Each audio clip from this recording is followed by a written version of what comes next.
Page 87, 140 ivory, coughing blood and loving it. There it sat, the little white bag, hiding behind a big bowl of apples on the dining room table, innocent as could be. It is early morning, and the sun is just beginning to send its warm rays into the cool, dark room. Minuscule bits of dust dance through the air as the sunlight gently spreads across the long pine table. Soon it will kiss the tops of the fat red apples, and then gently touch the little paper bag as it sits patiently, waiting for me to come home. A simple squirt of oil, that's all. Just one quick squirt, and the rubber-covered wheel on the big wheelchair would stop its happy little squeak. I didn't mind that much. I didn't mind it at all. I was going home. I could feel the nurse's breathing ruffling the curly hair on my head as she briskly moved along. The smell of her perfume was comforting as she rolled me to the big front door and out into the sunshine. Well, Squirty Pie, let's hope I don't see you again for a long, long time, she cheerfully chirped as she helped me stand. Then she gave me the mandatory pat on the head, and our short relationship was over. Mom thanked her warmly and helped me into the back seat of the big tan Packard. I was going home. No more tonsils. No more hospital. I was going home. The big sedan pulled out into the traffic, and soon we were on our way. The little white bag waited patiently. I was coming home. Mom seemed more excited than me as we headed home. She chatted on and on about how much my dog missed me and how annoyed Denny was because he had to do all my chores. I missed my dog too, and I knew my brother would play the big martyr when I got home. It pleased me to think he had to shovel twice as much horse crap while I was gone. It pleased me a lot. It was a long trip home, and eventually the excitement faded as Mom gazed at the farmland rolling by. Soon she became quiet, and as mothers do, she began to reminisce to herself about her little boy and the special treat she had purchased for him the day before. Setting on a hill not far from town stood a quaint little candy shop, rather unusual to be out alone on a country road. Instead of nestled among the other stores in town, it had become a landmark of sorts. There it sat for many years, for the candy was so delicious and fresh, folks would travel many miles to savor the wonderful treats. It was considered an honor to be photographed, standing beside the huge plastic candy canes perched neatly by the door. Many a customer grinned cheese as brownie cameras clicked and whirred. Then, as they entered the wonderful little shop, the fragrant scent of chocolate welcomed them like warm cookies from the oven. The little building was brimming with doily-covered shelves, groaning under the endless boxes of sweet, succulent candy. Huge, sparkling jars sat on lace-curtained windowsills, filled to the top and delighting all who came near. Peppermint gumdrops, fudge, lollipops, coconut balls, licorice, jawbreakers, pecan turtles, and chocolate. Of course, chocolate, and an endless variety to make you squirm with delight. Good afternoon, may I help you? The friendly girl behind the counter smiled. Yes, it's my son's birthday soon, and his favorite is chocolate-covered peanuts. Oh, yes, we just made a fresh batch this morning. How much would you like? I believe 1.5 pounds would be perfectly fine. Wonderful. 1.5 pounds of chocolate-covered peanuts for the birthday boy. The clerk beamed. Soon the fat little white bag was filled, as she pleasantly asked, Will there be anything else today, madam? Oh, no, this is perfect. He just goes crazy over these things. But you know, he just had his tonsils removed, and I'll certainly have to hide these until his birthday. Oh, my goodness, yes, the wide-eyed girl stuttered. Imagine eating peanuts could do a bit of harm to a sore throat such as that. The phone was ringing off the hook as Mom hurried through the door. Tossing the bag of candy onto the dining room table, she snatched up the receiver and barked a quick, Hello? It was Aunt Pearl in a panic. The boys brought in a pail of frogs, and somehow it got tipped over, and I've got frogs all over my house. They're even under the beds, and some have hopped down in the cellar. Can you come over and help me? Yes, yes, Pearl, I'll be right over. Rushing out of the house, the little white bag was soon forgotten. When Mom arrived, most of the frogs were back in the pail. Still, they were frantically trying to leap to freedom as Aunt Pearl screamed at the boys to take them outside. "Oh, my God, they're everywhere, everywhere," Aunt Pearl shouted. "Roy, you go down in the cellar with Aunt Arcelia and help her get those damn toads out of my basement." Mom and Laughing Roy scrambled down the steps looking for frogs as they went. They weren't difficult to spot, jumping here and there, and surprisingly in minutes, and with great luck, they herded the last frog into an overturned plastic bucket. Then a little garter snake cautiously slid across Mom's toe.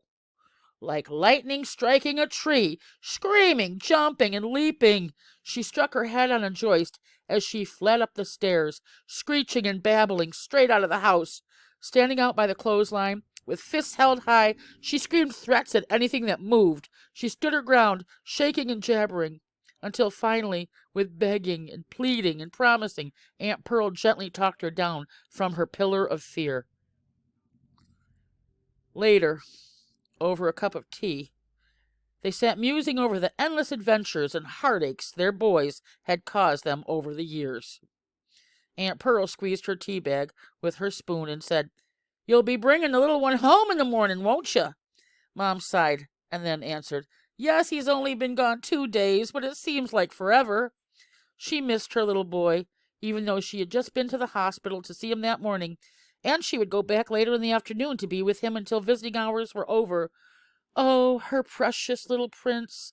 Such an innocent little man, with his curly hair and happy smile. Smiling to herself and admitting he was not perfect, there were many times he sprouted a dirty face, sticky candy in his pockets, and probably worms, or, God forbid, snakes. Many things crowded her mind that day, perhaps too many. The frogs, that damn snake, preparing supper, a quick change into clean clothes, the trip back to the hospital, setting with her little prince. It was all just a bit too much. The little bag of chocolate-covered peanuts was the last thing on her mind. The next morning, the trip to the hospital was pleasant and uneventful. Soon her little boy would be home, where he belonged, and all would be well. Time slipped quickly by, and finally the nice nurse was gently helping him into the car. He was safely in the back seat, watching the big circular hospital drive disappear from view. Coming home. Rolling down the window, I let the fresh air fill my senses as the car gained speed and we headed out of town. The confining hospital smell was gone, and the fresh country air filled my lungs, giving me a feel of freedom once more. My throat still hurt a bit, and my tonsils were gone, but I was finally heading home. All the ice cream I gorged in the hospital seemed to make it worth the pain and trouble. Almost. Listening to my stepfather and mother chat made the time slip by, and soon we were on the outskirts of good old Frewsburg. The familiar bump bump as the big Packard bumped across the bridge meant we were finally heading into town. It seemed I had been gone forever, and as the sunlight tickled my face, my mind began to wander. As usual, I let my imagination free, and like always, it didn't let me down. As we passed the library and headed down Ivory Road, I looked up at the fluttering green leaves on all the maple trees. I smiled and imagined I was a wounded veteran returning home, and the leaves were an adoring crowd waving to me. They all loved me, for I had saved my platoon by destroying a huge German Tiger tank. The evil Nazis were about to blow my men to smithereens. I climbed on top, opened the hatch, and dumped in a whole box of laundry detergent. I shoved in a garden hose and turned it on full blast. The big tank began to swell and swell. Then, boom, it blew apart, and I even got an extra medal for capturing the cleanest prisoners of war.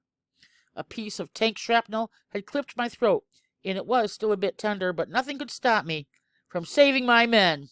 Thanking my fans as we rolled down the street, I raised my hand and wiggled my fingers as they waved hundreds of tiny American flags and cheered me on. Soon a medic looked at my wound and patched it up and offered me ice cream. Before I could answer, we were home. As we rolled into the drive, Grandpa, Aunt Pearl, and Denny came scurrying up to the car to welcome me home. She gave me a big wet kiss, and Grandpa clamped his big hand on the back of my neck and shook me hard. I broke away from them, and as Denny and I ran onto the porch, Mom yelled, No running, young man. You just came home from the hospital. Shooting through the door, we came into the cool, dark room. And as I came around the table, I saw it. The little white bag stood at attention, and I knew exactly what it was. Chocolate-covered peanuts. It was chocolate-covered peanuts. Chocolate-covered peanuts just for me. I had received them for Christmas and my birthday, and now Mom had gotten me this special treat for being so brave in the hospital. Wow, wow, wow, I squealed, and I snatched them up and shook out the bag on the table. Then I shot an accusing look at my brother, and he quickly answered, I haven't touched them. I knew they were for you. Honest Injun, I haven't touched them. Oddly, I believed him. And although rare, there were times in the past when my brother had been good to me. I waited just a moment and then shouted, Well, dig in! Chocolate-covered peanuts! We each crammed a fistful into our mouths and savored the rich, chocolatey sensation. As I munched the fresh peanuts like a frantic mouse, I grinned and chewed and grinned and chewed. Swallowing the first mouthful, I felt a sharp burning in my throat, but I didn't care. I was in heaven. Denny was gobbling them quickly as he could, and I wanted my share no matter how much it hurt. A mouthful later, I began to bleed. The salty iron taste of the blood, mixed with the chocolate and peanuts, did nothing to slow me down. Mom and Aunt Pearl stood outside by the car, talking and laughing, oblivious to the fact I was in the house hemorrhaging with a grin on my happy little face. Aunt Pearl casually mentioned my upcoming birthday, and as they talked, Mom remembered the chocolate-covered peanuts. The chocolate-covered peanuts! She screamed, and she bolted for the porch. Leaving Aunt Pearl standing with her mouth wide open, she shot through the door and screamed a wonderful long screech, just like Fay Ray in King Kong. With blood at the corners of my mouth and a smile across my face, I sat on my mother's lap as we raced to the hospital. The rest was just a blur, as people fussed over me, doctors shouting orders, nurses rushing around, and Mom crying in the background.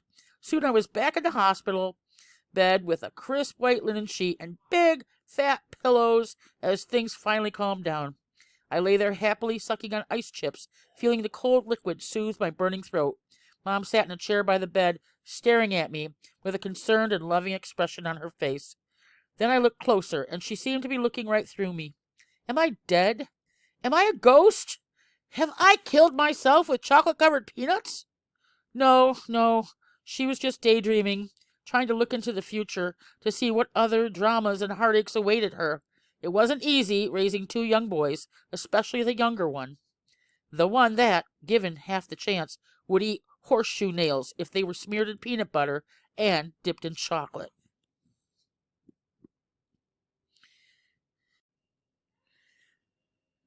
That was a selection from 140 Ivory by Travis Cougar Johnson.